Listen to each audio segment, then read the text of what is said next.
যুক্তরাষ্ট্রের Los Angeles শহরে দ্রুত ছড়িয়ে পড়ছে দাবানল।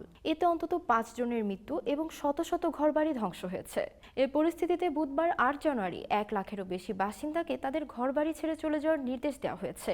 দাবানলের মোকাবেলা করতে গিয়ে ব্যবহারযোগ্য সম্পদের উপর চাপ পড়ছে এবং পানি সরবরাহ শেষ সীমানায় গিয়ে ঠেকছে বলে রয়টার্স জানিয়েছে। মঙ্গলবার ৭ জানুয়ারি দাবানল শুরু হওয়ার পর থেকে প্রায় বাধাহীনভাবে ছড়িয়েছে। হারিকেনের শক্তি নিয়ে বইতে থাকা বাতাস দমকল কর্মীদের জন্য প্রবল বাধা হয়ে উঠেছে আর আগুন আরো ছড়িয়ে পড়তে সাহায্য করছে। হারিকেনের মতো জলীয় বাষ্প বয়ে আনার পরিবর্তে এই শুষ্ক বাতাস ইতিমধ্যে শুকনো হয়ে থাকা এলাকাগুলোতে আগুন আরো ছড়িয়ে দিয়েছে। কর্মকর্তারা জানিয়েছে বুধবার সূর্যাস্তের পর থেকে সবচেয়ে বিপজ্জনক দুটি আগুন ক্রমাগতভাবে বৃদ্ধি পাচ্ছে। লস অ্যাঞ্জেলসের দমকল বাহিনীর প্রধান ক্রিস্টিয়ান ক্রাউলি এক সংবাদ সম্মেলনে জানিয়েছে বুধবার সন্ধ্যায় লস অ্যাঞ্জেলসের হলিউড হিলস অংশে নতুন একটি দাবানল শুরু হয়েছে।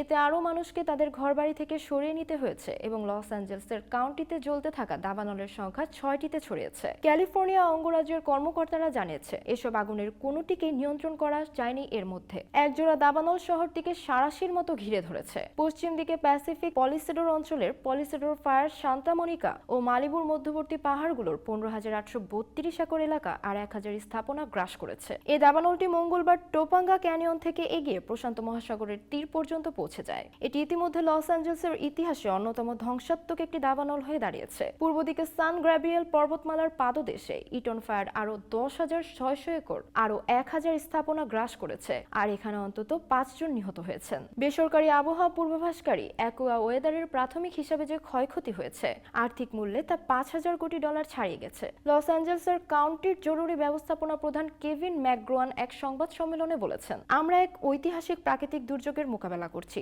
তবে তা যথেষ্ট শক্তিশালীভাবে নয়। আবহাওয়াবিদদের পূর্বাভাস অনুযায়ী স্থানীয় সময় বুধবার রাতে বাতাসের গতি কমে আসার কথা, কিন্তু তারপরও শুক্রবার পর্যন্ত তথাকথিত রেড ফ্ল্যাগ পরিস্থিতি বজায় থাকবে বলে ধারণা করা হচ্ছে। উষ্ণ তাপমাত্রা, অত্যন্ত কম জলীয় বাষ্প এবং জোরালো বাতাসের মিলিত পরিস্থিতি যা দাবানলের ঝুঁকি বাড়িয়ে তোলে তাকে রেড ফ্ল্যাগ পরিস্থিতি হিসেবে অভিহিত করা হয়। ওই দুটি বড় দাবানলের পাশাপাশি কাউন্টিটির আরো ৪টি এলাকায় আগুন জ্বলছে। এসব দাবানলের মোকাবেলা করতে গিয়ে ব্যবহারযোগ্য সম্পদের উপর চাপ পড়ছে আর কিছু ইতিমধ্যে নিঃশেষ হয়ে গেছে। লস অ্যাঞ্জেলসের দমকল প্রধান অ্যান্টনি মারোনি বলেন, এ মাত্রায় পৃথক ৪টি দাবানল মোকাবেলার মতো যথেষ্ট দমকল কর্মী এলএ কাউন্টিতে নেই। যুক্তরাষ্ট্রের অন্য ৬টি অঙ্গরাজ্য থেকে দমকল কর্মীরা ক্যালিফোর্নিয়ায় জড়ো হতে শুরু করেছেন। ক্যালিফোর্নিয়ার উত্তরাঞ্চল থেকে অতিরিক্ত আরো ১,০০০ দমকল কর্মী আড়াই ফায়ার ইঞ্জিন নিয়ে দক্ষিণে রওনা হয়েছেন। অভিজাত এলাকা প্যাসিফিক পলিসেডসে পানি স্বল্পতায় কিছু হাইড্রান্টে পানি ফুরিয়ে গেছে বলে কর্মকর্তারা জানিয়েছেন। লস অ্যাঞ্জেলস কাউন্টির প্রায় ১০ বাড়ি ও ব্যবসা প্রতিষ্ঠান বিদ্যুৎবিহীন হয়ে পড়েছে বলে poweroutage.us জানিয়েছে।